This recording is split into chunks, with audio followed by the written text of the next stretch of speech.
Okay, so we've got another deep dive, right? Yeah. And this one, honestly, I'm kind of excited about. Mm-hmm. The law of attraction. Okay. So we asked you guys to send in some YouTube shorts about it. All right. We got a whole stack of them.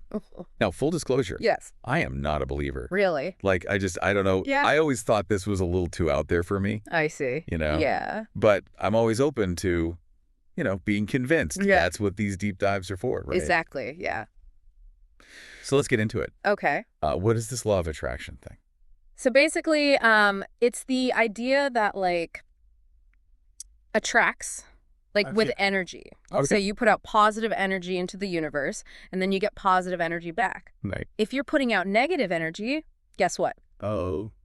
You're going to get negative energy back. Oh, that's not good. That's the law of attraction. So If you're thinking good thoughts, good things are going to happen. Exactly. If you're thinking bad thoughts, you're going to attract bad things. Yep. Okay, so one of the videos you sent in actually has this really funny example Okay. about, like, pizza cravings. Okay. You ever notice when you're, like, really hungry for pizza? Yeah. You start to see pizza everywhere. Uh-huh. Like commercials and signs and stuff. That's so funny. Right. Yeah. Is that the law of attraction? So there's this part of your brain called the reticular activating system. Oh, boy. It's a mouthful, I know. Okay. We can just call it the RAS. RAS. Oh, RAS. yeah. It basically filters information and then tells your brain what to focus on. Okay. So if you're really craving pizza, your RAS is going to be like, oh, pizza, pizza, pizza. Right. And then you start noticing it everywhere. Okay. And, I mean, you're already kind of looking for it subconsciously, so it's really easy to spot it. So it's not like the universe is conspiring to put pizza in front of me. No. It's just that my brain is already looking for it. Right, you're primed for it. Okay. Yeah. Yeah, but people who believe in the law of attraction, they say that, like, the same thing happens with bigger things. Oh, really? Like, if you're focused on success, Uh-huh. you're going to be more likely to spot opportunities and achieve your goals. Oh, so, like, my brain's going to be looking for those opportunities Exactly. instead of just letting them pass me by. Yeah, you're going to be more aware. Okay, I can see that. Yeah. All right, so speaking of success, we got some pretty inspiring videos about people who say they've used the law of attraction to achieve some amazing things. Yeah. Richard Marx, the musician. Oh, yeah. He talked about how he was in a really dark place and it was, like, ruining his life. But then he realized he needed to change his thinking. Mm-hmm. And once he started focusing on positive thoughts, things started to turn around for him. Interesting. Yeah. And then there's Conor McGregor. The UFC fighter. Yeah.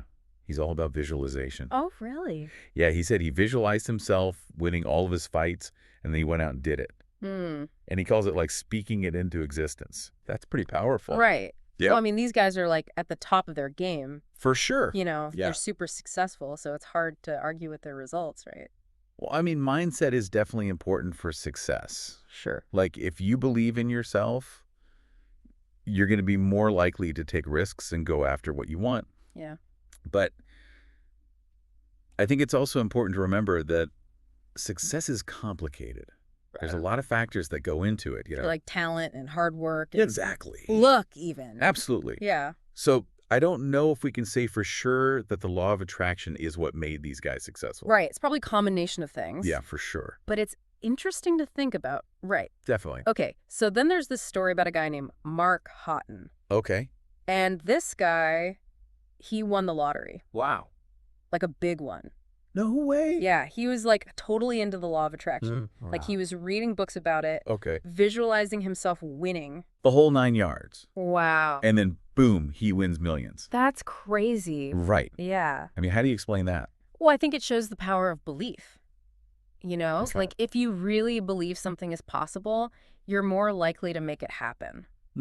Maybe he bought more lottery tickets because he was so confident he was going to win. Maybe. Or maybe he just got lucky. Yeah. But his belief definitely played a role. That's true. I mean, you can't win if you don't play right. Exactly. All right, but the lottery's kind of random, right? It is, yeah. I mean, anyone can win. True. So is that really proof that the law of attraction works? It's hard to say. Yeah. It's definitely not like a scientific experiment or anything. Right. But it's still an interesting story. Oh, for sure. Yeah. Okay, so you sent in this one video that, like, totally blew my mind. Okay. It's about this neurosurgeon, Oh, wow. Dr. Evan Alexander, Mm-hmm. and he had this near-death experience. Okay. And it totally changed his whole perspective on, like, everything. Yeah. So he was, like, a total skeptic before. Yeah, the law of attraction. About, like, everything. Oh, wow. Yeah, like, he didn't believe in anything spiritual. Okay. Just hardcore science. I see. But then he had this near-death experience, and he came back, and he was like, whoa. So what happened? Well, he said he went to this, like, other realm, and it was, like, super vivid and real, even though his brain was, like, totally shut down. So he wasn't even supposed to be conscious. Exactly. Wow. Yeah, and he talks about all this stuff like terminal lucidity. What's that? Have you ever heard of that? No. It's when, like, people who have dementia, they're, like, really far gone. Right. But then right before they die, they suddenly become, like, totally lucid. Oh, wow. Yeah, it's like their consciousness comes back. That's crazy. Right. Yeah. And then there's this other thing called acquired savant syndrome. Never heard of that one either. That's when people, like, develop these crazy abilities after they have a brain injury. Like what kind of abilities? Like, amazing musical talent or mathematical skills or, like, photographic memory. Oh, wow. Yeah, it's like their brain gets rewired or something. So is he saying that these things are proof that consciousness exists outside of the brain? Yeah, that's his whole thing. Huh. He's basically saying that the brain is like a filter for this larger consciousness. So our brains are kind of limiting us. Yeah, that's what he thinks. Wow. And I mean, if that's true, then maybe the law of attraction isn't so far-fetched after all. I mean, if our consciousness is more powerful than we realize, then maybe our thoughts really can shape reality. Right. That's a pretty big if, though. It is, yeah. It's definitely a controversial theory. For sure. But it's definitely interesting to think about. So where do you land on all of this? I mean, it's hard to say for sure what's real and what's not. Right. But I think the law of attraction at least gives us a new way to think about the power of our thoughts. Okay. Like, even if it's not, like, magic, Yeah.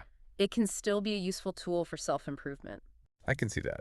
Yeah, like if you focus on the positive and you visualize your goals, you're going to be more likely to achieve them. Right. Even if it's just because you're more motivated and you're paying attention to opportunities. Makes sense. Yeah.